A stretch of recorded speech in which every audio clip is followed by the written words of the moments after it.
de nuestro país.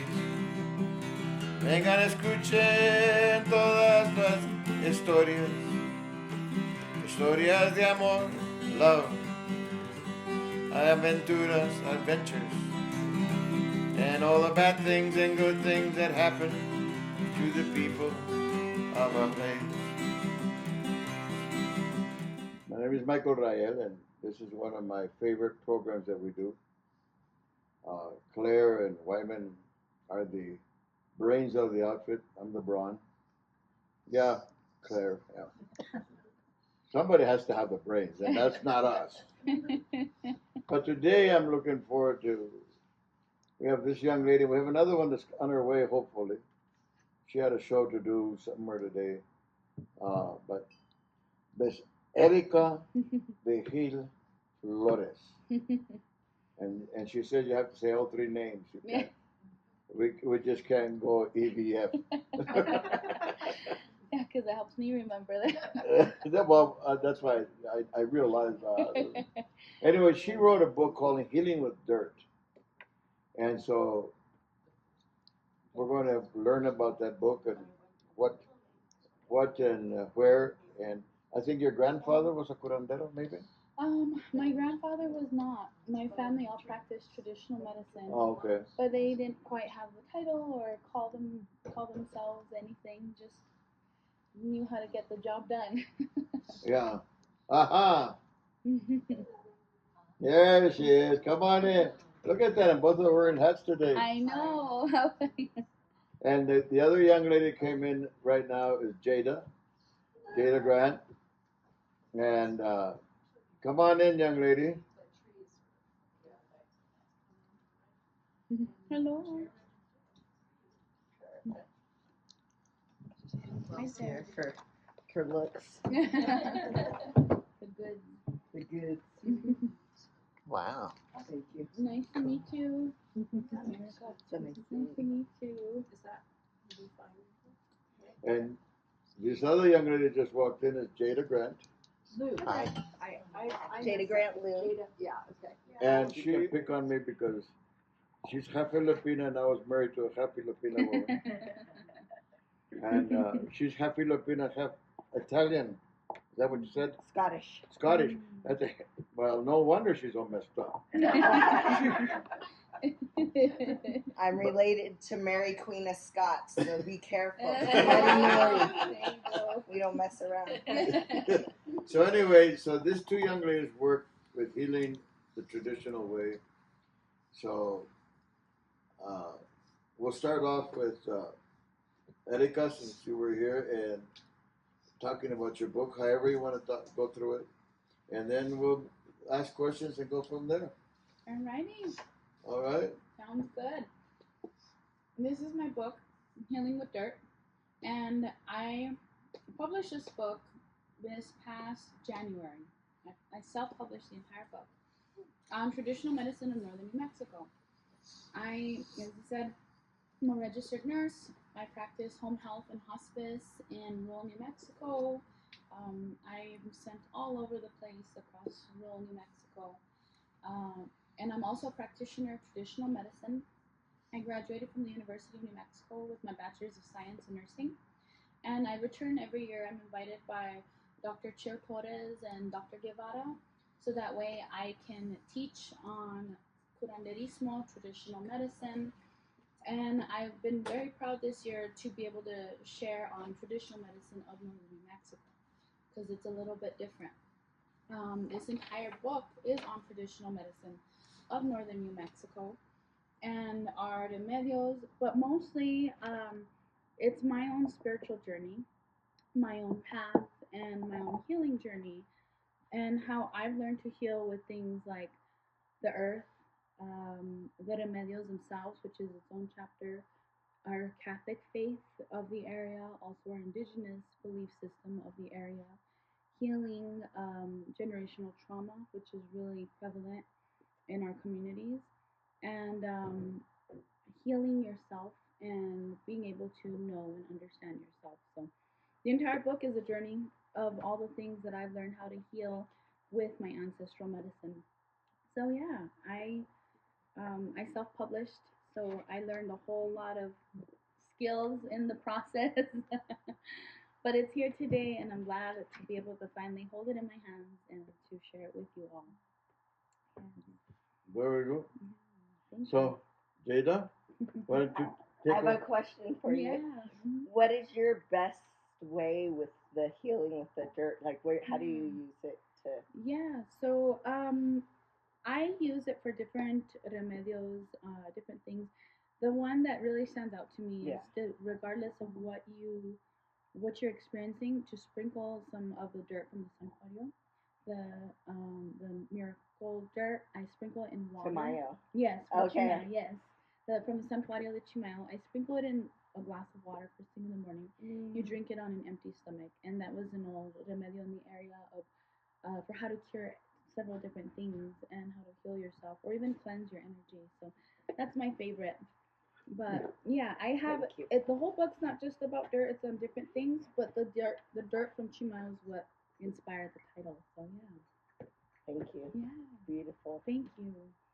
So my name is Jada Grant Liu. I'm a proud Filipina and Scotsman. I can river dance and I know karate.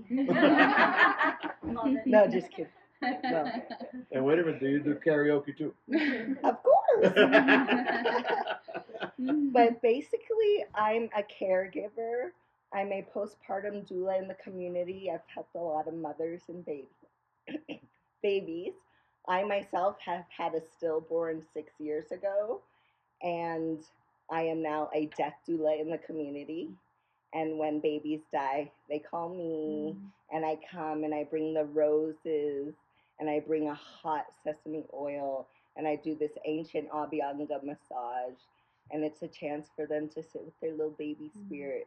And every one of them says that it felt like they were a baby, and that they felt their baby sitting right here in their heart. I'm not kidding you, everyone. And that they felt like they were anointed with this hot oil. So basically, how I learned is sort of the old traditional way. I sit with elders and I listen to them, and then I a lot of the time live with them, and I caregive for them. And so that's how I've been passed down this traditional medicine with such elders from this area as Tonita Gonzalez. She's a traditional medicinal healer, and she taught me most of my precious medicines. And then her elder, Rita Navarro, who is also my teacher, she also is from this area, and I have learned years, and that's where I learned the fire cupping, which is the ancient Mexican medicine, not the Chinese medicine way. So I basically move the cups, and I reset your entire microfascia, and your body heals itself. And so I also, how I first came to know Mexico and was invited in, because you know those elders, they're picky and they won't let anybody up in their town. So a man named Harvey Beartrax, he practiced the bear medicine, and he taught me it after he healed me with the bear medicine. Then we went around to all of his elders. This was 20 years ago, so now a lot of them are dead. And we went and we healed them together with the male and the female energy. So I learned a lot, and a lot of families took me in. So that's how I was able to come to this land. He's a peyote roadman, but through him, I got to sit with elders such as Linda Pedro. If you guys know her from Chimayo, she got all disabled rights here in New Mexico, so that they got funding, they got money monthly. And then Alfred Oldman, and just those old guys. And so I tried to hold them and respect them and teach only what they taught me. I don't throw in some extra dance moves. And, I mean, not on purpose.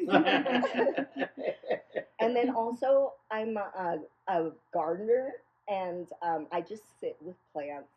And that's how I learned is I sit with them, I draw them, I sew them into my book. And it's really just, I feel like I'm studying traditional medicine, and it's really a way of life. It's a walk of life, respecting the earth, respecting yourself, and then also your elders, and the unborn and the born, the babies. And so I used to work on men, and I don't anymore. I only work on mothers and babies. And yeah, it feels really good in the community because they take me in as part of their family. Yeah.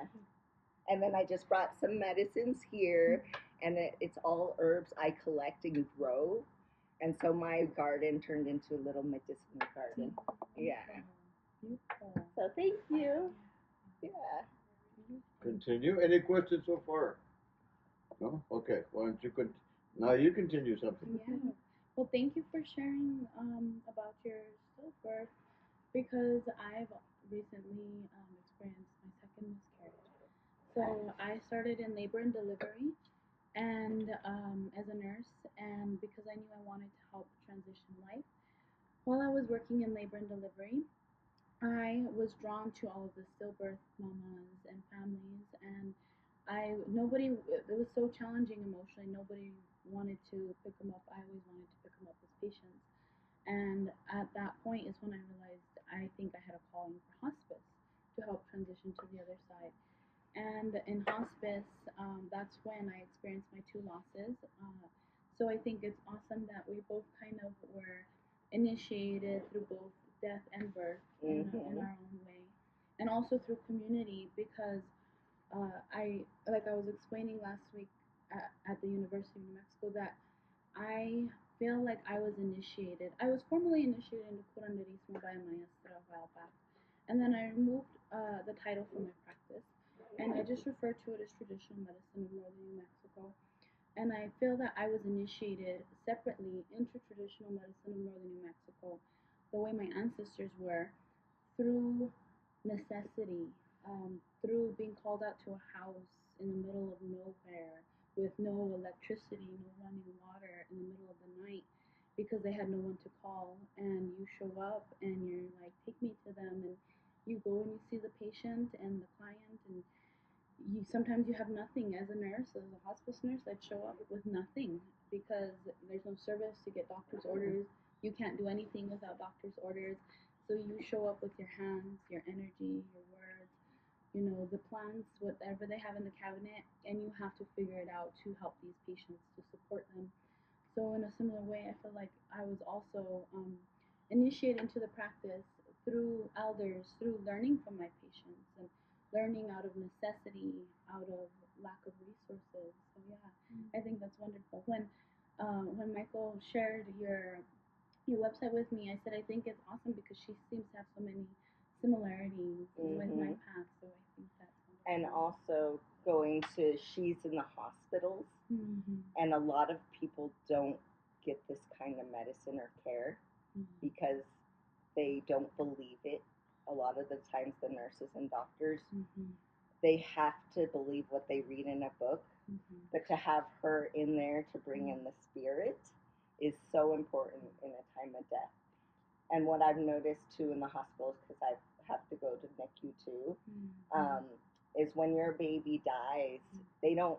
When your baby's alive, you get all this warm, loving stuff. When your baby dies, they put you in a cold room, and cold feels cold.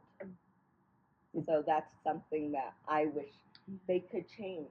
Like, yeah, have the baby cold, but also have warmness, have lights, have flowers, things like that. And so I feel like I'm sort of an underground doula midwife, and I'm allowed to practice this due to the act. It was passed in 1981. In New Mexico, we are allowed to practice traditional medicine without being put behind bars. If I was cupping the heck out of people like I cut people here in California, they would throw me in jail. But because I'm studying for my elders, they cannot take that right away. And it's the people from here that had to fight for the act. So I keep a copy with me always. And when I go to places like the hospital, I just love it because I bring all sorts of medicine, and the nurses walk in and they're like, "What are you guys doing in here?" And they're like, you know what I mean? Yeah. But they love Like, it can I? because like you've never seen a mother just lose their baby and finally fall asleep. Mm-hmm. Yeah. You know. Definitely. Yeah.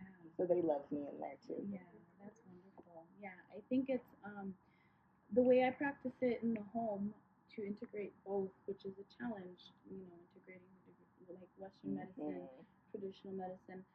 I walk in, and I walk in as an educator and to empower because in the home health and hospice, that's what's so special. The families and the patients have autonomy. It's their choice, what they do with themselves, what they do for their loved ones. So I can educate. Like maybe you can do this herb to help ease this, but don't give them this because they're taking this medication. And integrating the two. And I educate and I facilitate, I support, and I allow them to do that on their own. Which when I'm acting as a nurse, when I'm acting as a traditional healer, I make it very clear that the separation of my two roles, then I can go in under that act, under that law, and do my practice fully hands-on. As a nurse, I walk in more as an educator, facilitator. Yeah, and that's where I'm saying it's really important because these people don't get this ever in that setting. Yeah, it's literally impossible.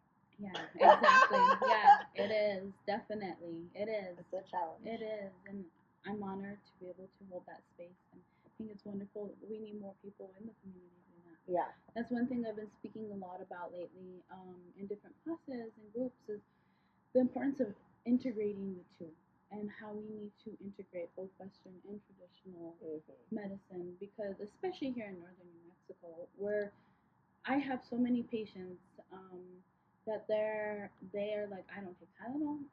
There's no Pepto in the house. There's no ibuprofen. They've never touched pills ever, and they are solely reliant on traditional medicine.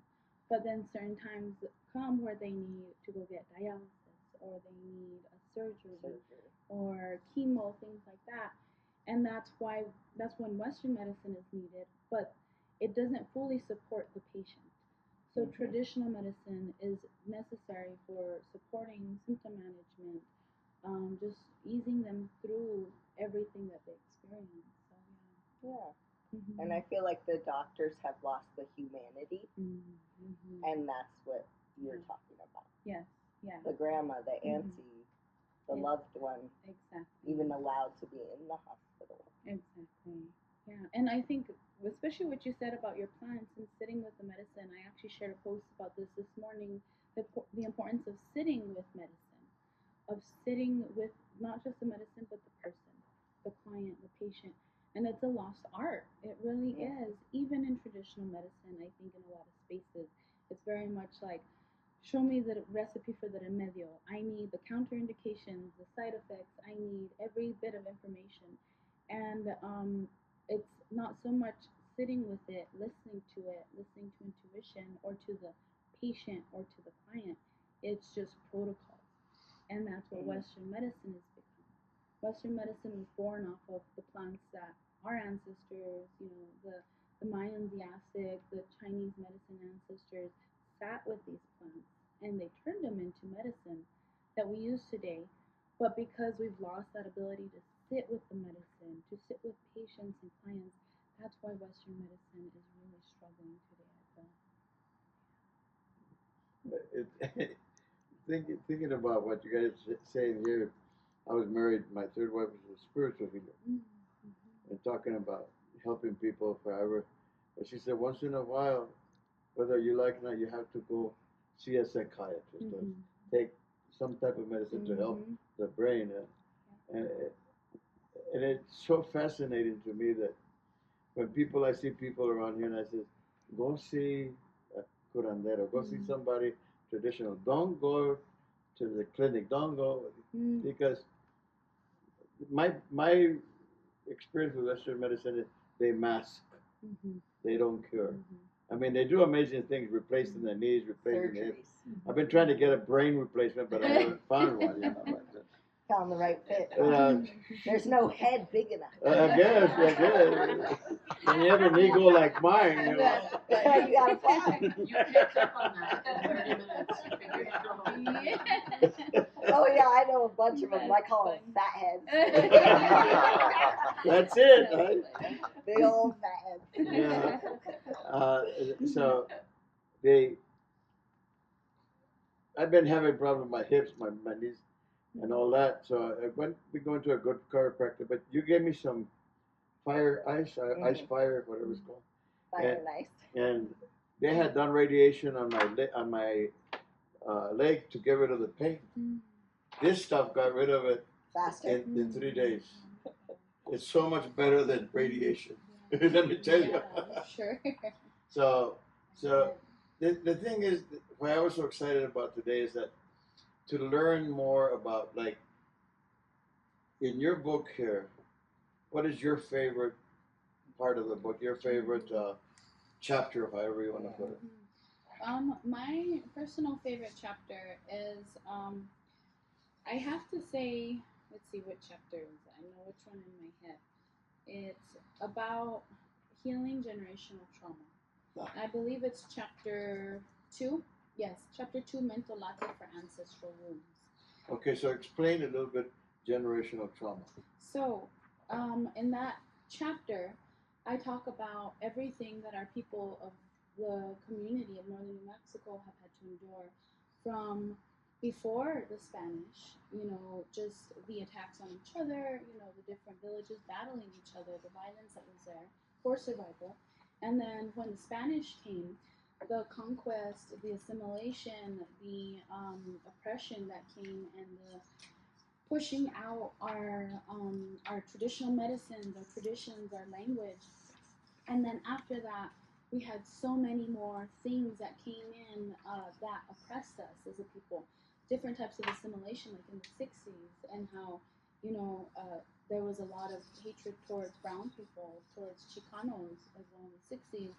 And then the wars that they had to leave for, and all that our people have endured, that has led to the struggles we face today, the mental health struggles, the addiction struggles, the violence struggles. And I explain how we also take a part in our own suffering, number one, but number two, it also comes from these things that are passed down literally in our cells and in our DNA from epigenetics. And I talk about how I've had to heal that in myself, for my future children, for my community, for the future lineages, and how I'm trying to guide others and empowering others in the community to do the same for themselves, for their future children. So that's my favorite. It's very controversial. Someone recently told me not to call myself controversial. They told me to call myself spicy. That works. It's very spicy, it's very real, it's very raw and honest, and I think that's why it's my favorite chapter of the book. Cool. I'm Yeah. so glad you brought that up because that was my question. Yeah. And so I'm happy to hear that that's what resonates so much with you, because actually I feel like that's what attracts me most to the story sharing, is because I feel like it's another form of potential healing. Yes. That it's a way that through connecting, we can have micro healing in a way. But so I'm curious to know what kind of reception that has received, and like specifically, what you would, if you were to do a whole hour talking about, that, if you could, consolidate your process for helping people heal. Can you share a little bit more? We kind of know a definition now of what generational trauma is, which I really appreciate, because I find that difficult to summarize sometimes, especially for me as like a white Norteña. But I what now from here, what I like that. A white There you norteña. go. I like that. A buena Norteña. It's just I've never heard that one. But you embody it. Yeah. So I will give you that. Yes. Yeah, Yes. her dad and I go back before her. You know? Oh. So sweet. But I love that though. Yes, I love it. Yeah, definitely. Well, in here, in that chapter, I actually explained the way you said, like, that imagine yourself being back in English class and you're told to read a book and write a report on a story that's opposing that story. It's complete opposite of that story. And let's say you don't read the book. Then you might fail the assignment because you don't know if you're rewriting the same story, the same themes, or if you're writing a new one. And that's kind of about the importance of storytelling and speaking truth to our pain and our generational traumas. You asked how it's been received, and it's always hard to hear by norteños and local people, my community. It's hard to hear, especially when it's loved ones, family. But I've been so happy to see that by putting it in a book, when people are reading it from a book, they're so much more receptive to hearing that. Because it's a lot of that, oh, that doesn't go, look the other way. This isn't going on. No, no, no, no, we don't talk about that. We don't bring that up. And but when you read it in a book, and I have these older community members or family members that are reading it, they're receptive to it. And I think I actually put a formula in here. I broke it down. I call it the formula, and I broke it down to a simplified formula. Which, when you're practicing, it's really not all that simple. It's a lot harder to put it in place than a formula. But it's a clear-cut reference for people on how to heal generational trauma. And I explain that it's important to first identify the root of your trauma. Identify the root of your pain. If you carry back pain, your mom carried back pain, and they carried back pain, what's that from? Is that from caring too much? Is that from carrying responsibilities of others? Understand the root. Where were you given that in your life? What happened in your childhood that you felt you had to carry that weight, that you also picked up the same pain as your parents and grandparents? And then after you identify the root, name it, say it out loud. And that's the hard part. That's what my community, my family, that's what we struggle with the most, is calling out an injustice, saying it out loud, saying, you know what, grandma or grandpa was like this, and this hurt us, and this hurt our children, and we're still doing it. And they were hurt the same way. Calling it out is so important. Yes, it brings conflict, but that conflict is necessary for healing. And then after you identify it, you name it, you speak it, you breathe life to it, then that's when you work on healing yourself, on telling yourself a different story. Things like, I don't have to carry the weight of the world. I can put some things down. I can rest. I can sleep in late for once. I can take a nap. These things that we're told that we can't do, speaking a different story, telling yourself otherwise, breathing into it. And then lastly, symptom management through remedios. And that's where the remedios come in to treat the body and the way it's shown up in the body. Things like that wonderful salve that she passed around that I can just smell. Yeah. Just like penetrating all of your cells, right? It's wonderful. It's powerful. You could smell the power on it, and it's penetrating your cells right now as we speak. It's entering our aromas, our senses, to heal us in that moment physically. But no healing is going to ever occur physically unless we first heal it spiritually, and that's kind of what I broke down in that formula. So thank you for that question. It's a wonderful question. Yeah. Okay, yeah. Back when I first started being a judge, we could hear domestic violence in our courts. And I was lucky that I was married to a woman that happened to be a PhD in psychology. And when I knew I was going to have heavy duty stuff come into my court, I would have her go sit in my office and listen. And she helped me so much on how to communicate, how to listen, and how to communicate. And one of the things that you're talking about, generational, it's like domestic violence, the only way you stop it, basically, you never stop the people that are doing it, but you break it down the next generation that it doesn't follow. And that's basically what you're saying in that sense. And I had to do it in a different way within a court, but it's so important to find out, where's the pain from? Reminds me of a story that I read about. Somebody asked Yeshua, who we all call Jesus, uh, why do newborns have bad karma? And they haven't done anything.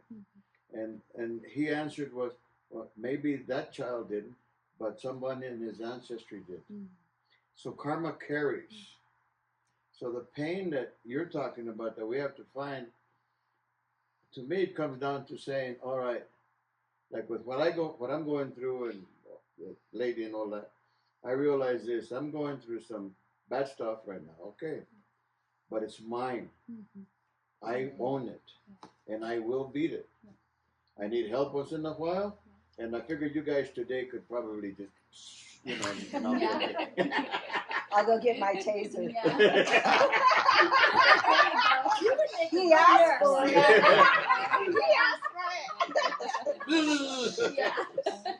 But the thing comes down to it, it's you have to break down the pain, and it's a physical pain or a mental pain. It's still a pain. So, and what I appreciate, like what your fire eyes did for my leg, was like, I can lift my leg without going. So the taser would have worked probably, but and it's the things like that. Like I told you, Jada, after about the third time that we talked, I said, I'm beginning to trust you more, and I realized that my trust with you came on a second phone call. And just a little bit of things that you said, I've said it. And it says, okay, this is going to be an exciting day for me, because I don't know, I'm shocked that we don't have more, but I think that if people would take time to listen more to what you guys do, we could get rid of Western medicine. I'm sorry. Yeah. Take over. Take over. There you go. Another question, and maybe some thoughts involved in that. And you were speaking about healing within your present, or each of our presence time. Somehow, I've always connected that if more healing I do, it works 360, past, future, present, all the way around. And I feel like spiritually I'm healing my ancestors in the past. So, and even I didn't have a great relationship with my father while he was alive. But about 4 or 5 years after he died, we connected. And we're doing a lot of healing now. So, maybe if there's something you can say about that, I don't know whether, but that, to me, healing is just 360 beyond dimensions. Expansive. So I Definitely. anything more you could say about, or your thoughts or reflection? I don't speak about that to many people. Yeah. Thank you for sharing. Thank you. And I think that happens a lot because spirits and souls, I think what happens is after we pass, they gain more of what understanding, more of an all-knowing presence. And I'm sure in the work you do, you've experienced that. They gain an all-knowing understanding and presence. And sometimes certain reconciliations and soul contracts don't happen until the soul passes, until it leaves the ego, until it leaves the flesh, until it leaves the earthly body. Look at, like he brought up Jesus. He couldn't complete his mission until he left the flesh, the body. And that happens, I see it a lot in hospice with souls, that sometimes they don't get that understanding and greater view till after they leave. And sometimes that's necessary. Sometimes the death happens right at a certain part in people's lives, that, and in their life, that the journey and the healing and the reconciliation and the ascension can happen after. And I've experienced that with loved ones as well. It's beautiful. And when that happens, you heal your descendants in the process, yourself, and your ancestors. And your future generations. Yes. Well, I was talking about what you said. My Cindy, my third wife, her mom was Alzheimer's for the last 17 years of her life. Never knew her daughter or anybody else. But when she passed, Cindy was in Peru when 9/11 happened. So they couldn't come back in. So her mother came to her in a dream and says, life is short and love is everything. And so, well, why are you telling me this? And then she made the mistake of coming to Costa. She lived up here. And she said, I don't remember doing this. She said that I went and grabbed her hands and said, Chica, life is short and love is everything. Completely blew her away. Because that's what her mom says. And then I saw her at a dance and I asked her out. She said, I'll let you know. She comes back and says, no, your reputation is too bad. Yeah, so I said, okay, And her mom came back to her and said, I put him in front of you. So we ended up 20 years together. But now that she's doing the Hindu, when somebody passes away, I ask her to go. And she'll help that, that soul after 9 days, according to the Hindu. After 9 days, they cross over. And so she'll go back after 9 days to help him cross over. Some other stories, when my nephew committed suicide.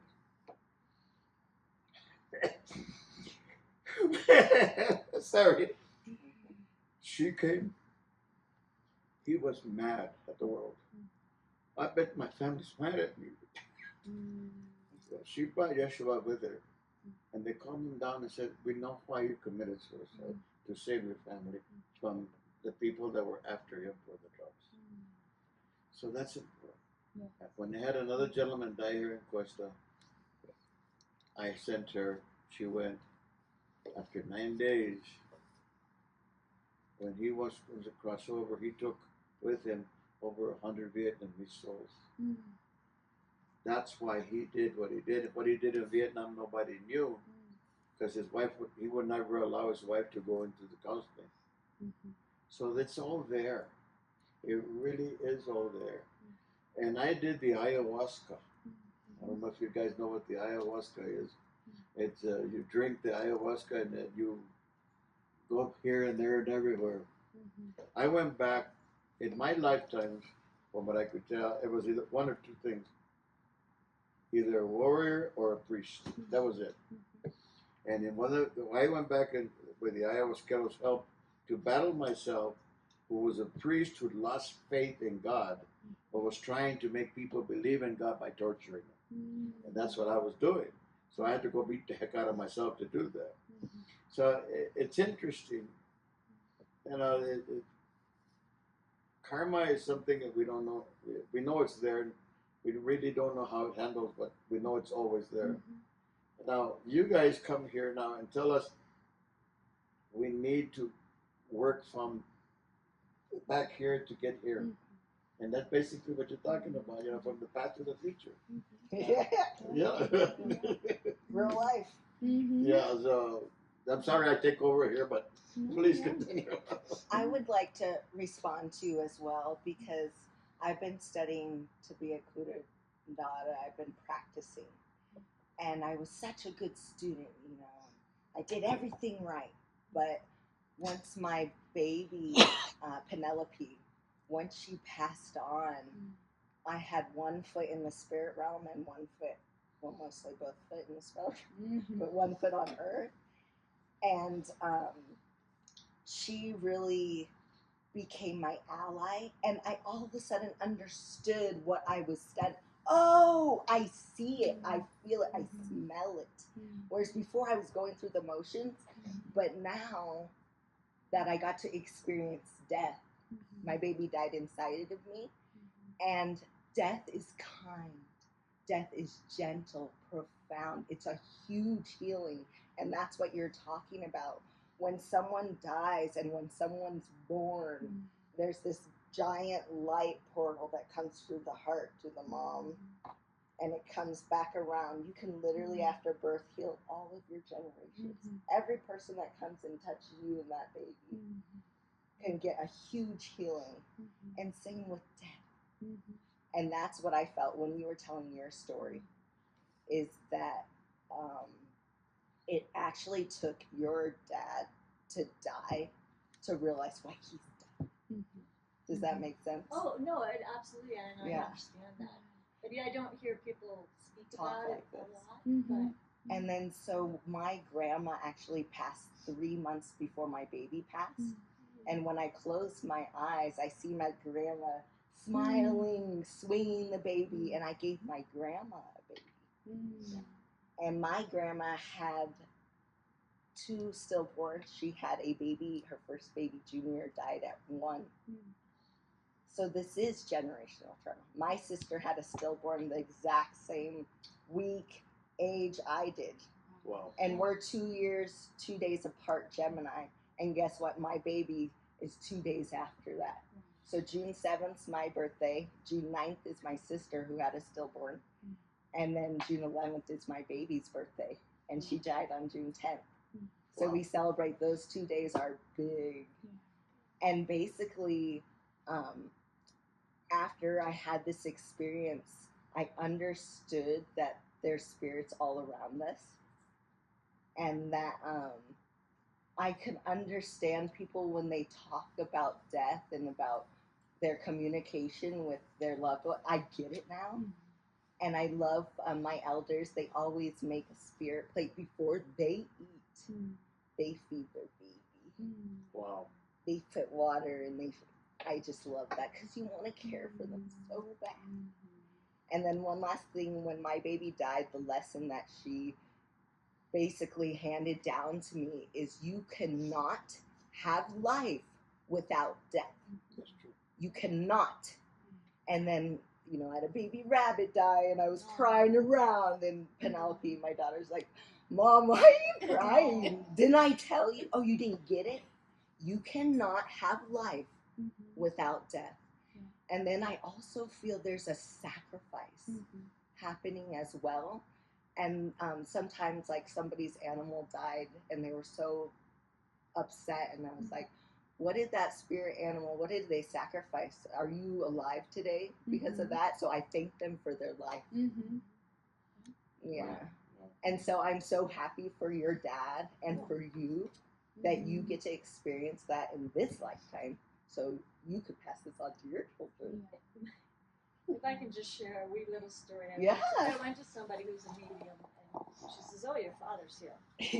And I'm like, "Yeah, I have a specific question for him," but he never really answered it. But anyway, she goes, "Oh," she goes, "He's saying he could apologize to you, but he's not going to." I said, "Oh yeah, that's him." That's him. I was like not emotionally upset about it. I mean, like he didn't apologize to anybody. He was right even when he was wrong. That's what he said. But so then I was like, yeah, that's him. I'm like, Dad, yeah, cool. I didn't need her necessarily to communicate, but anyway, so that was just kind of funny. And then, but it was a few years after that that sitting quietly, and that's so important in this busy world, is to sit quietly. And then my little secret garden in the woods there, he came in, and we started a new relationship, and it was, and he's healed a lot, and it's really beautiful. Now, she has a story I want her to tell why she came to New Mexico, because I would like their interpretation or take on it. Okay. That it's in the spiritual realm that this young lady came to New Mexico not just to come here. She had a dream, a vision. So please,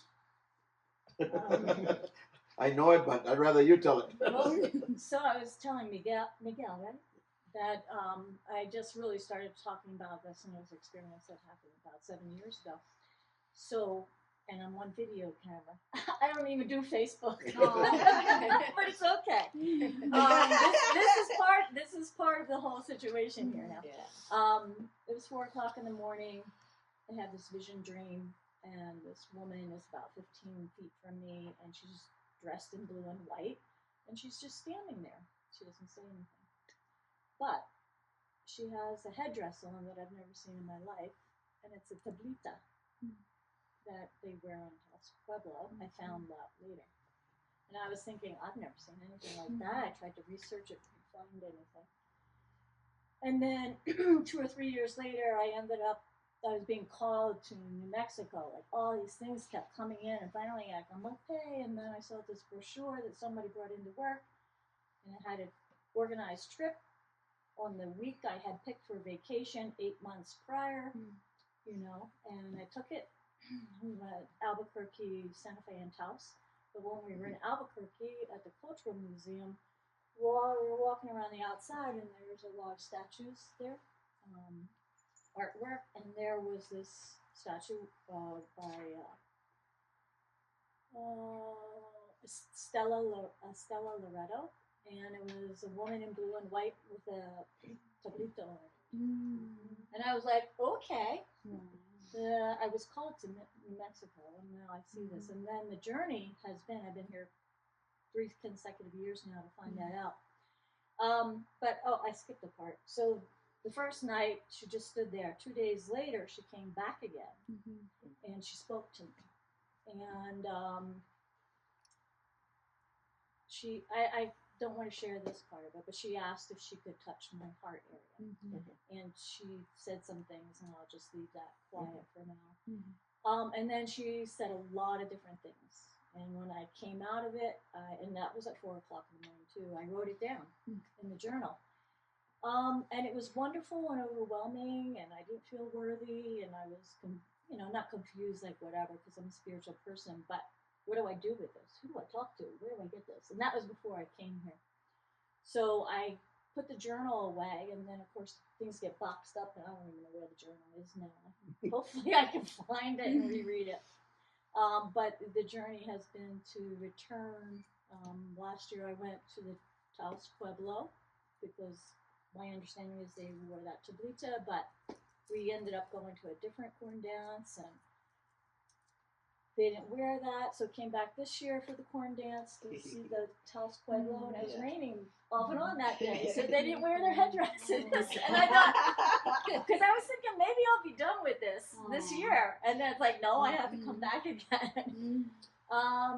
And then, but Mother Mary also came in with that first vision, and I'm not Catholic, and so that has been a definite part of the journey too.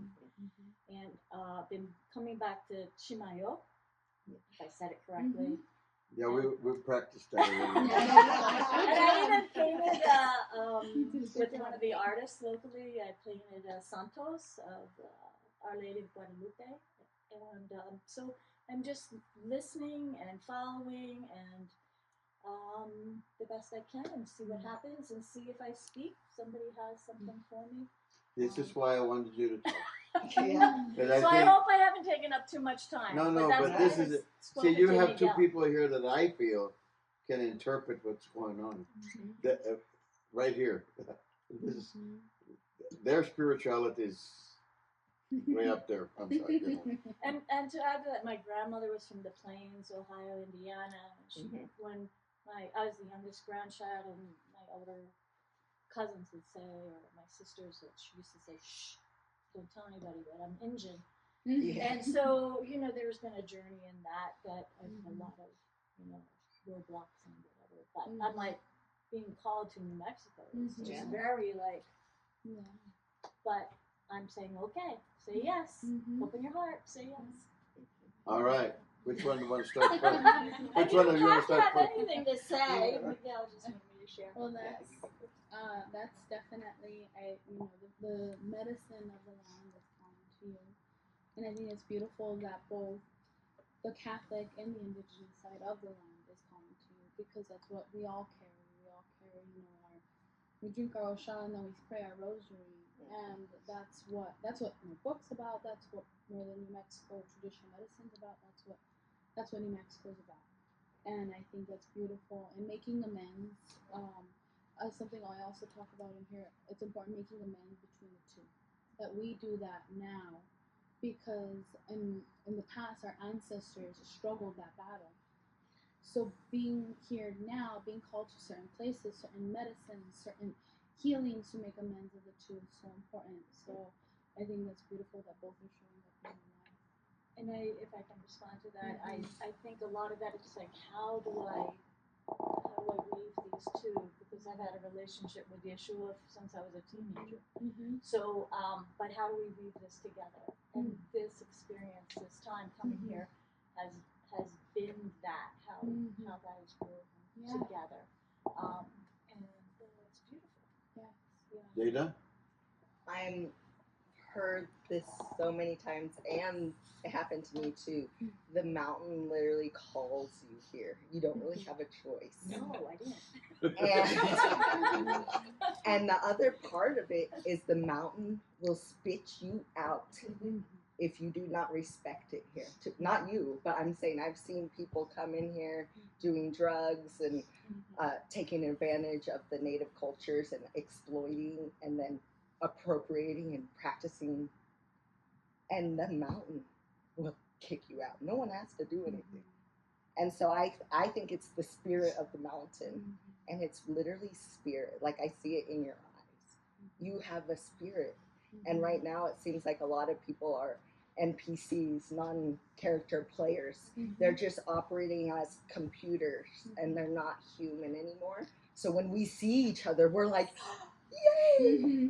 Oh my God, you're alive! You're a spirit. You have a soul. Yeah, you're real. I can picture and chill scream. No, but also when you were telling me your story, to me the blue is spirit. I've seen it so many times in the sweat lodge. This electric blue will come out of darkness.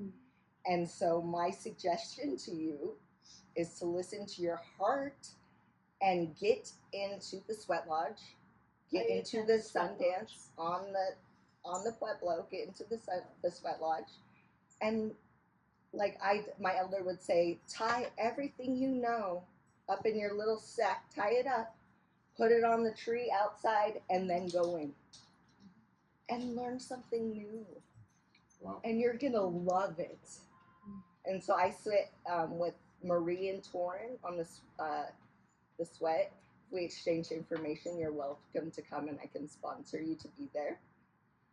And then also my elders, Marie Waterflower, she put me up on the mountain 4 years in a row for Vision Quest. So I have a big love for her to sacrifice for me to do that. Because I'm not native, I'm Filipina. But she considers that native. Yeah, close. Close enough. But so I'm encouraging you to get in the sweat lodge, to go to a Vision Quest, to go to a Sundance. Put everything you know out of your head, and you're gonna learn something so beautiful, and you're gonna see it. It's literally magic. Go to the San Geronimo. If you come back September 30th for San Geronimo on the Pueblo. They climb up, 50? It's a very tall pole. And literally, he'll stand on top of the pole, face each direction, and pray down to his family. And it will blow your mind. And I just started bawling. Because how is that possible? You see it, and he's doing it. Yeah. And that's sacrifice, and that's strength, that's endurance.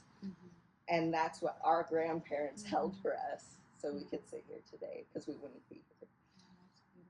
So aren't you glad you came? So that blue woman, that is a spirit, and she came to visit you, and that blue's really important. And also, when you go to the Rio Grande, that same shape I'm not kidding you, that same shape you described is sitting in the rocks. It's orange, and you'll see one dark shadow of that. It's real. It's here. It lives in this land. So I believe you.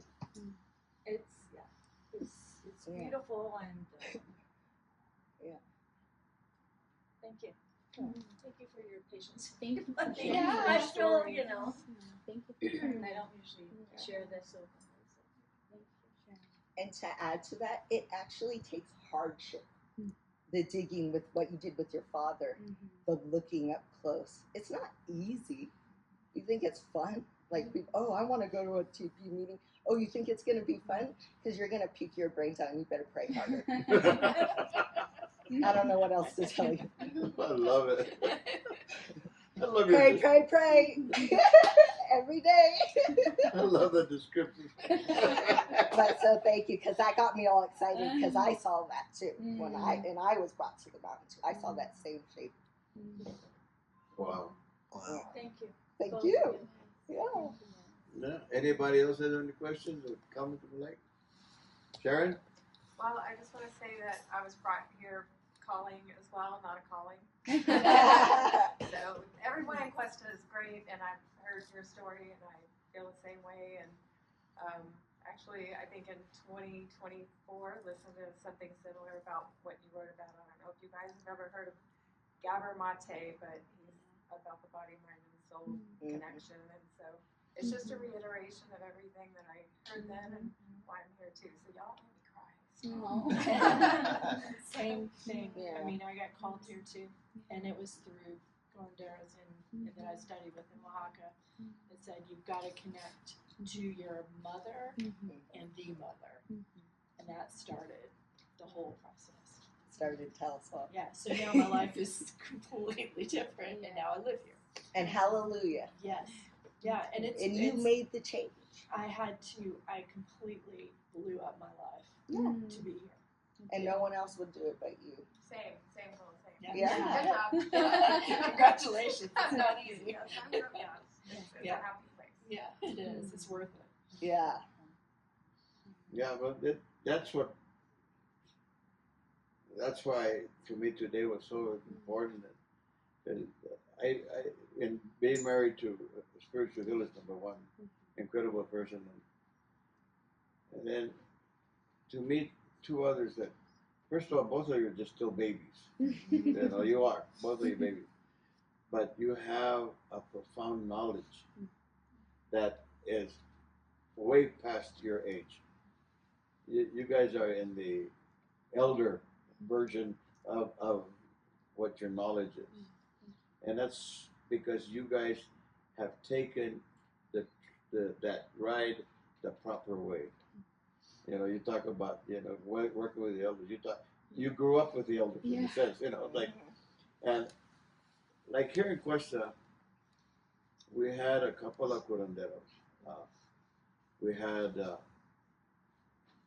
your tia, Lisa, got el ojo.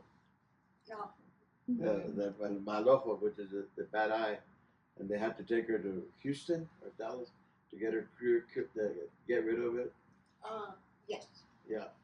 So and we did have that kind of stuff, and we had a lady here, Felimon Reyes' mother.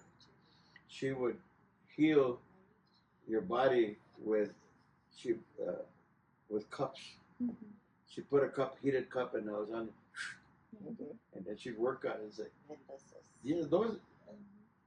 And then like what you have, in watching her there at the farmer's market, that's where I met her. Her enthusiasm is way beyond, like, it's amazing because I would watch her and she's like, definitely Filipina. Yeah, that's what that's just a Filipino. I don't know what he's talking about. Yeah, and you talk very quietly, but you use your hand delicately. She had. I think that comes from your training to be a hands-on nurse, because you can't have a heavy hand when you're working with people. You have to have the light touch and the right touch. Yeah, and like when you work with your elders to teach you the curandismo, that's a completely different world than what any one of us, unless we have met somebody that knows what it is, we don't even have an idea what it's like to be a curandero. We don't. But that takes a talent that is so God-given. And it really is, because I think about this all the time. How did they know that the willow bark could get rid of the pain? How did they know that this plant you could eat and not die? How did they know, and my favorite is, how did they know to put a worm in the mezcal, and if it floats you can drink it, if it goes down you can't.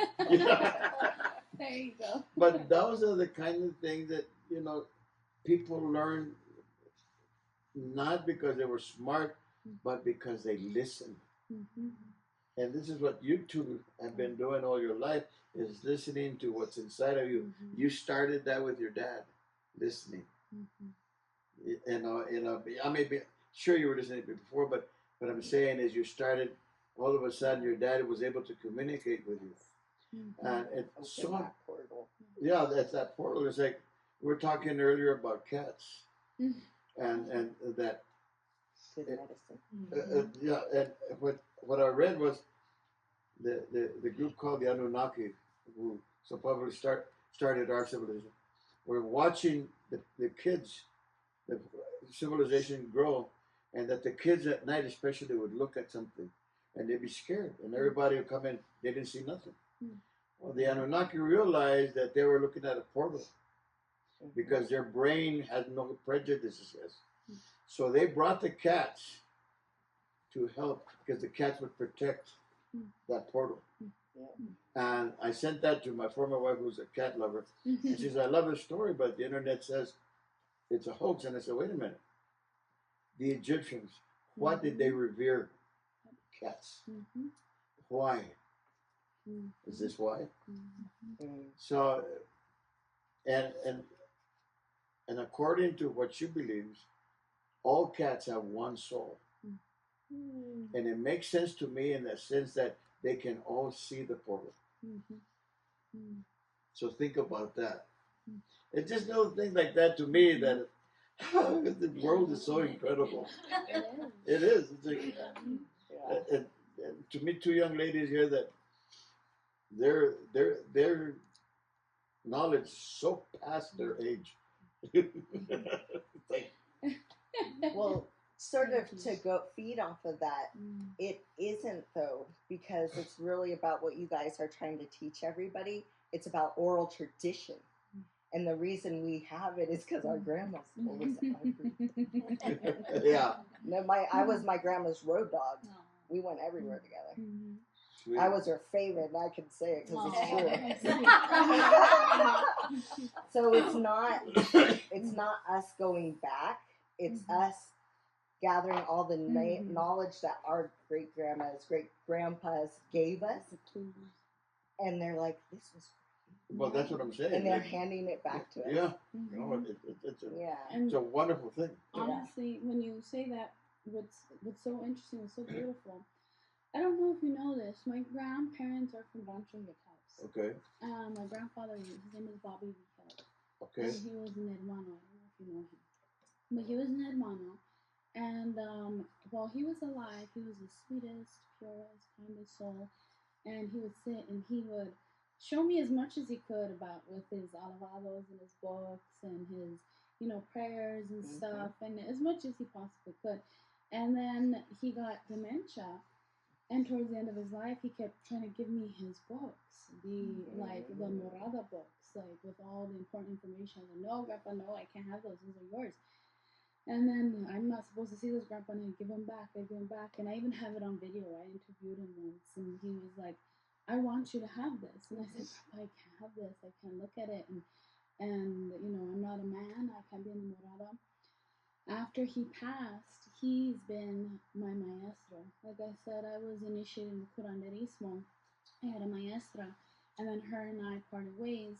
And after she left, I said, God, send me a new teacher. I need a teacher. So after that, he sent me my grandfather Bobby, who came to visit me and still visits me to this day. And he gives me stuff. My grandma gives me stuff from the Morada. She says, you keep this secret, but I feel like I should give this to you. I go to the house and give this stuff. Or some random person will give me a painting I recently got a painting of his Morada, of them doing their penance out front, and it was from a photograph from the 1800s. Wow. When my great-great-grandfather was a part of that Morada. Wow. So one of those men in that painting from that photograph could have been my great-great-grandfather leading in that painting. Wow. And so my grandfather, he finds ways to give me things. So while my grandparents were alive, they didn't share too much of this with me. But now that they've passed on, they've taught me more than any maestro or maestra I've ever studied under. And they continue to teach me. And I think that's what we're talking about. Yeah, that's beautiful. To have that third eye, basically what you guys have. Cindy, that my former has that. I've been trying to find mine. With, Look on the back of your head. is that what It went, yeah. it is? No wonder I'm always knowing where I've been, but not knowing where I'm going. Darn. I just solved the puzzle for you, right? I have a question for you both about kind of like your calling towards this work, and it's like a way of life in a way, you know. I don't know how much you would want to share about that, but like if you feel like this is something that you were born into, or if it took time for you to figure it out, or just if you would be interested or willing to share a little bit about that. Yes. People ask me all the time, like, how did you know that this is what you wanted to do? And I tell them, I feel like I was born, like, knowing this is what I do, not this is what I'm going to do or learn, this is what I do. And I felt like it was more of a remembrance. And as I grew older, I remembered more and I unlocked more. And a lot of the teachings that I learned, especially the more potent ones, remedios and modalities that work the best, actually came to me in dreams. And what I would do is I would take those dreams and run them by a maestro or maestra of medicine or an aunt or an uncle and say, hey, did you ever hear about treating this by doing this or that? And or a maestro or maestra, and they would always, sure enough, confirm that that's exactly what you do to treat this for that. And so these dreams began teaching me, and it was just a remembrance. And like I always just was like, this is what I want to do. Like I went to nursing school because I knew what I wanted to do. I wanted to do this, but I understood that I couldn't do this in today's society without a foundation. So that's why I went to nursing school, and the two have supplemented each other really, really wonderfully. So yeah, that was my experience. Yeah. And then real quick, I'm sorry because I was listening. Yeah, it's sort of like how you came to this work. Either, yeah. If you feel like it's been a journey to arrive, or if you feel like you were born into it as a role almost. So my elder would always say, I can't give you this. You have to be born with it. And really what he was saying is, damn it, you're born with it. You got it. No. You know what I mean? So I do feel that you're born with it, but I think everyone is. Yes. And it's up to them to dig a little deeper. The Black Madonna has 2 scratches on her face. And she's always searching for the truth. Yeah. She called me to Poland to searching for the truth. Because I love that. It was the truth. My family, they hid their identity. Yeah. I thought I was somebody else, and I'm very Jewish and very Eastern European. Wow. And Romani, and this was something that no one in my family knew about until I went to Poland and went to see her. Yeah. And I think that's what's inside of all of us, this search for the truth, where like the NPCs, they're fine with what's given to them, and they don't want to look. But it's it's like a critical mind. And I just think it's human, is what it is. And then so even when I was younger, like in grade school, I'd massage all my friends. I'm next. And then I'd go see my grandma. She'd literally have a list of people I would massage. And then she'd take me around to like every business to show me off. It was a lot. The bank, the grocery store, the Filipino store, like we were busy. And then I'd go back and I'd have to massage all the people. And so it was with me, but I'm not going to discredit all the elders that gave me a little bit more of the cake, a little bit bigger piece of the crumb. And I agree with what she said. It's this series of memories that come flooding down. And it's heavy sometimes. Yes, definitely. And then also that what goes with it and bounces off of what you're saying is our ancestors. After Penelope, I got it. Like their this is the download I got. I'm not saying it's true, but there's stars, and I would watch at night, and I saw one night 150 shooting stars. So we were in communication, right? And so there's these stars. Some are close, and some are so far away. And so the closer ones, those are the newer spirits, our beloved, our past ones. The farther ones are our ancient ancestors. And they're always trying to help us and give us advice and wisdom. And they're always watching, all excited. And so I got to see that and experience that and feel that. And I felt so close to all of them. And they're like, oh, we're going to take care of it. You know, we got this. And she figured out some way to catapult herself spiritually. She didn't even have to come to this dense world. And somehow by doing that, she catapulted me in my spiritual journey. So I can see, I can understand. And I have to say again, smell. There's something with the smell. You can smell sickness. You can smell happiness. You know, metals. Yeah. Yes. So I think smell's really important and underlooked, undersmelt.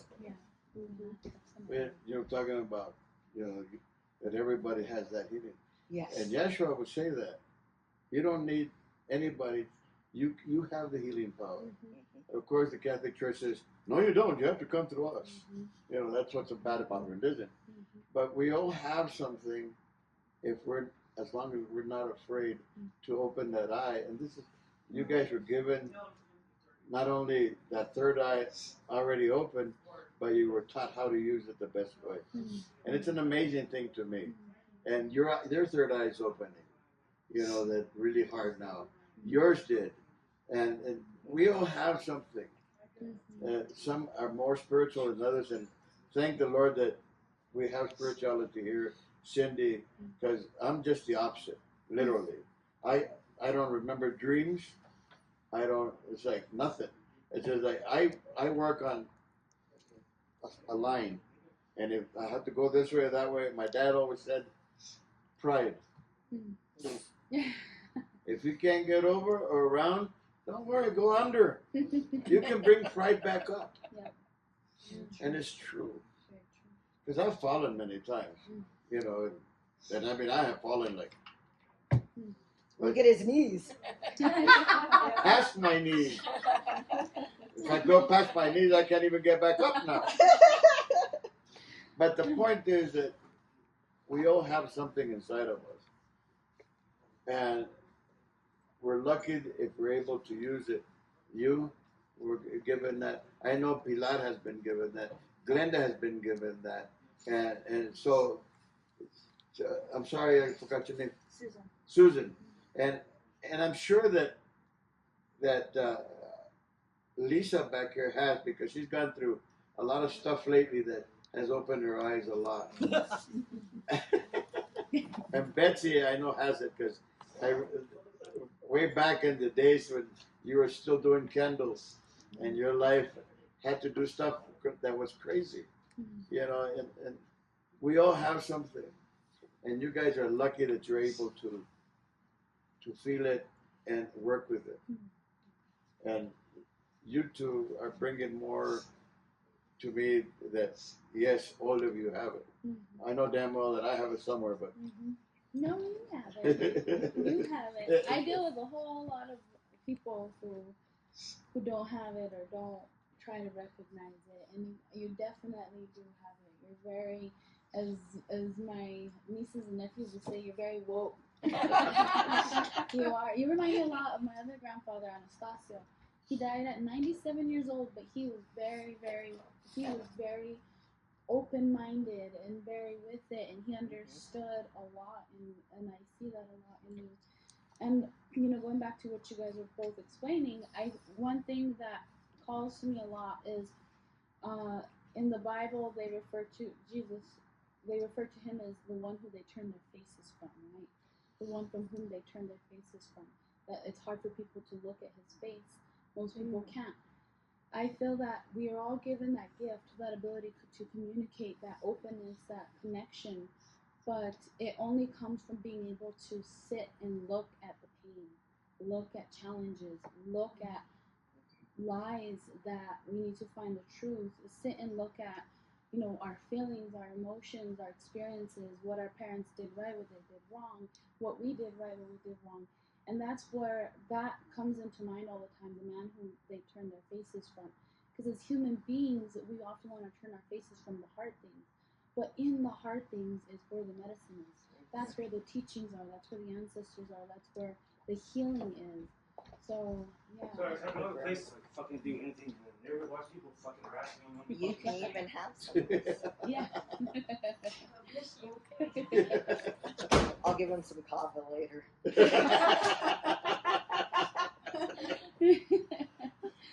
But I have, I'm wondering if, Pilar, you said you had a question, so I'm wondering if you still have it. And I also have one more question about, you've referenced like the sense of smell, and you've also referenced sitting with the medicine as well as like the idea of ingesting.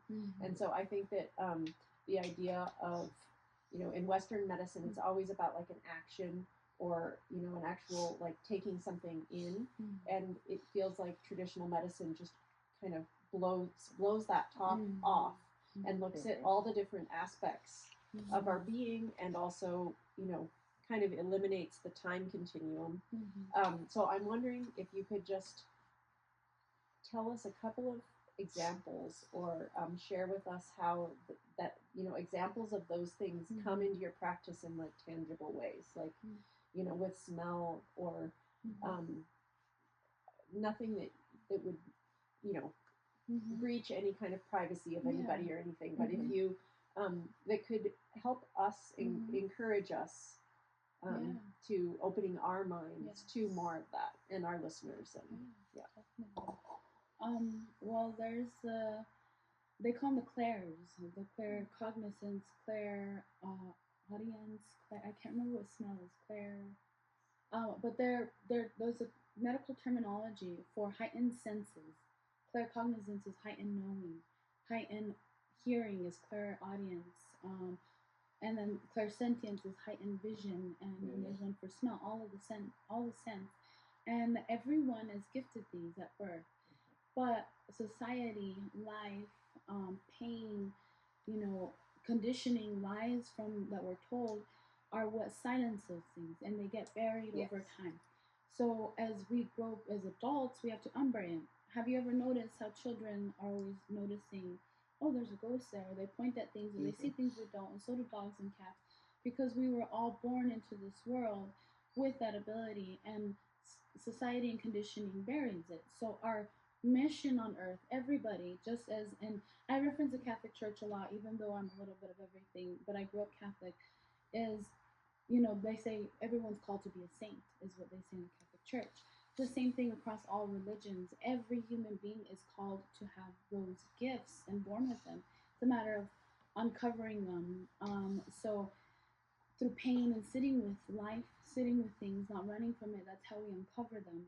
I personally, smell isn't a big one for me, but because I've had 3 pregnancies, every pregnancy, that has been my gift. But not so much when I'm not pregnant.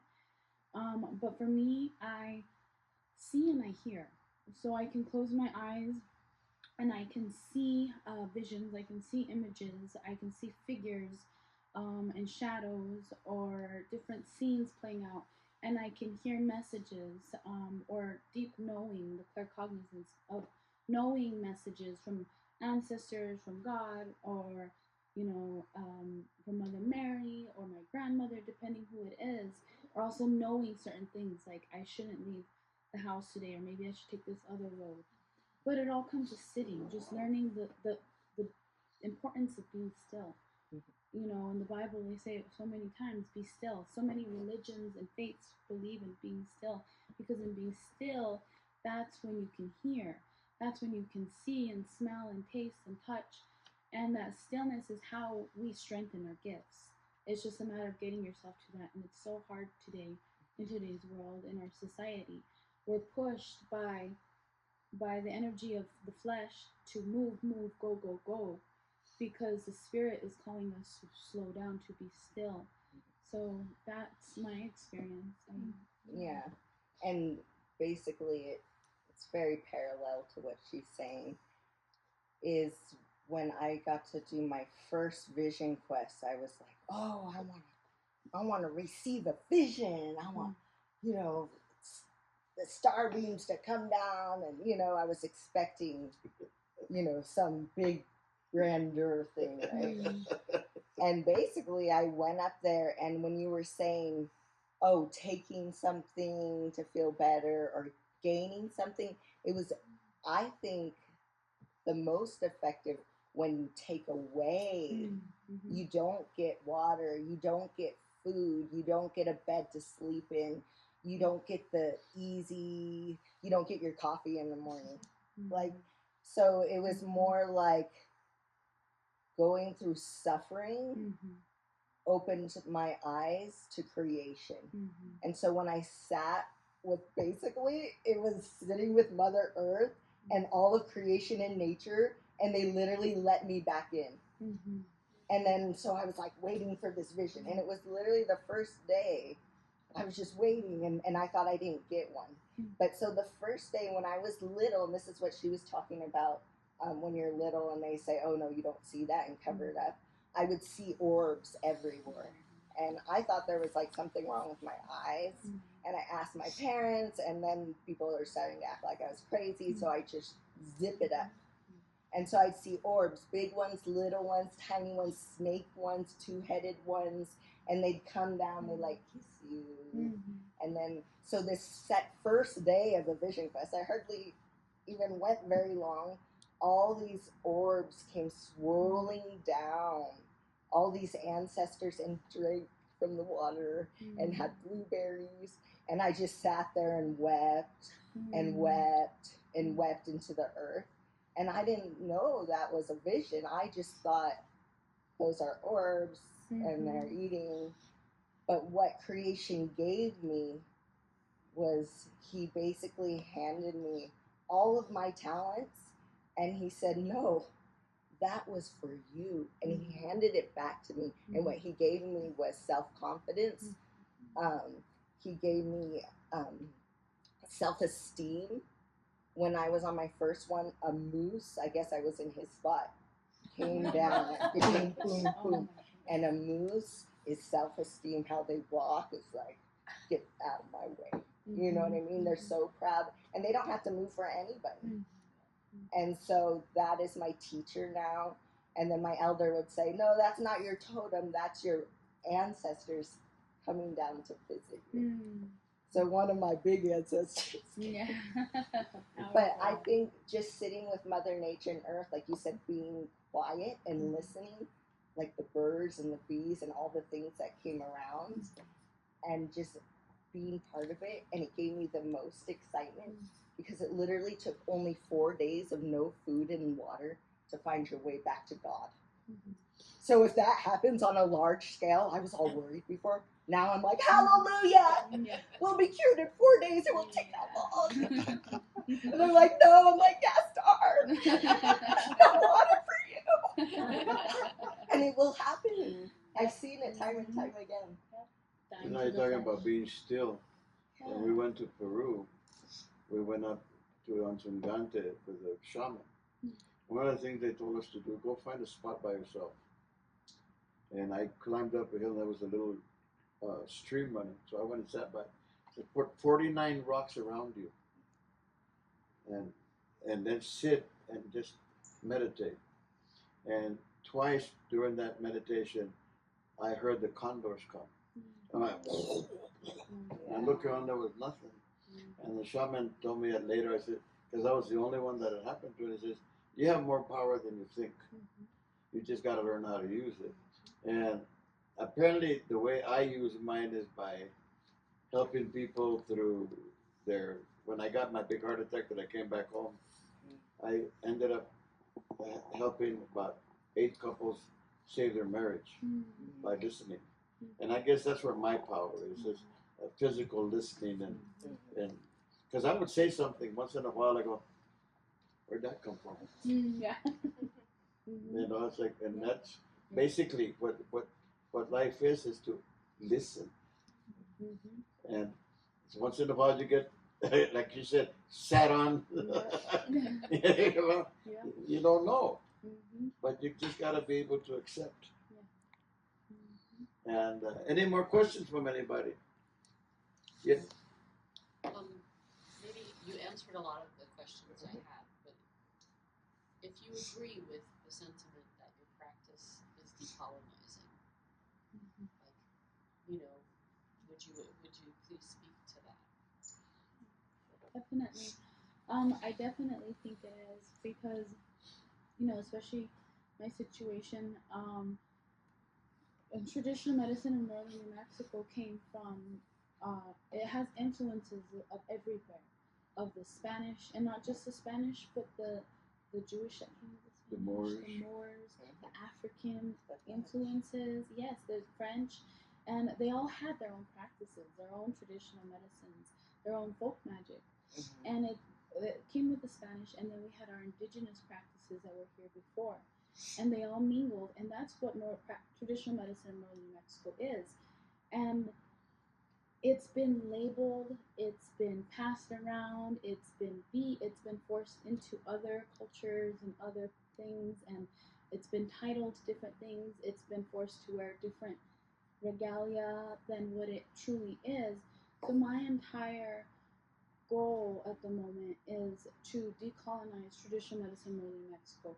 A lot of sometimes there's been a big mixture of trying to force it into like the Mexica beliefs, Mexica tradition, and curanderismo, which is a little bit different. It's its own thing. And then traditional medicine in northern New Mexico is a little bit different as well. It's its own thing. Just as Chinese medicine is its own thing and shamanic practices are their own thing. So my goal is to truly remove labels and get traditional medicine in northern New Mexico back to its original form, which is you do what you can with what you have on hand. You do it out of survival, out of necessity, not so much rules, structure, labels, and more so fluidity based off of sitting with the medicine and working with what you have. Yeah, I love that question. Yeah, I feel this is a hard one for me. So I was raised atheist and really hardcore liberal Californian and no talk of God. And even when I was 5, I would, well, maybe God will send our whole family down together and we'll always be in the same family. And they would laugh at me. And so I would just sit in the garden and sit with the plants. And I was fine out there. But so this one is a hard one because I don't feel like I was really like colonized in such a sense as like what your family has to go through. But in the Philippines, it's 98% Catholic. So it's so cool to go over there and see how they practice. I literally can't say anything because these are such good people and how they are with themselves and with the land and with God. They surpass, and I just have to respect. And so that's what I've found in my journey is any divinity, anyone who prays to a God. I'm so happy and glad to meet you. It's the ones that don't have a God that scare me, and I'll run the other way. I think it's beautiful, and I'm open to all walks of life. And I think if we support each other in that, it'll just grow and grow. And we all know it's really just about love. And it just grows and grows, and it's contagious. Yeah. So, It's like, yeah. You better not touch it. Yeah. Sharon, you got a question? kids clap. Yeah. Everyone's great. Well, ladies, unless you have anything else want to share, I want to say thank you. Thank you guys Thank you for so listening. From the bottom of my heart. This was,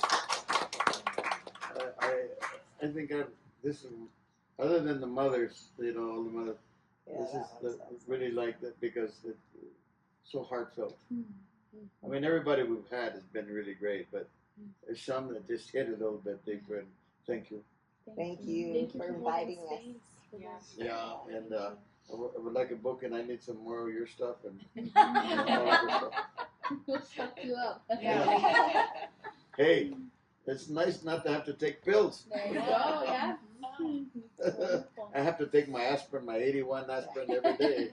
That Because of is a heart what I've attack. seen on the Pueblo is a lot of them refuse to take the medications, and it is so cool to see an elder look at you, talk to you, and speak to you clearly, remember things, and I honor those women because my parents, they'll take any drug handed to them, and I can't even communicate with them anymore. But these women are with it and their belief system. So when I come and do the fire cups, or I don't have to explain anything. That, oh, my grandpa did this for me. And they get nostalgia. And they're open to it. It's a belief system. So if they believe it and it's true, it happens. So it's hard when I have to convince somebody that this fire is going to pull out old dead toxin out of your blood and create circulation and reset your microfascia. They're like, but even if they don't know and if they don't like it, they just love it. So yeah, so thank you for inviting us. Thank you. And listening to us little ones. Thank you. Yeah. Thank you both so much. Thanks. You have listened to the stories.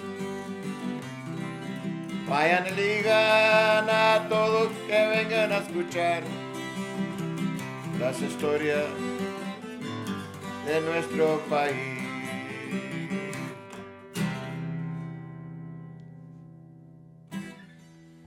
Perfect.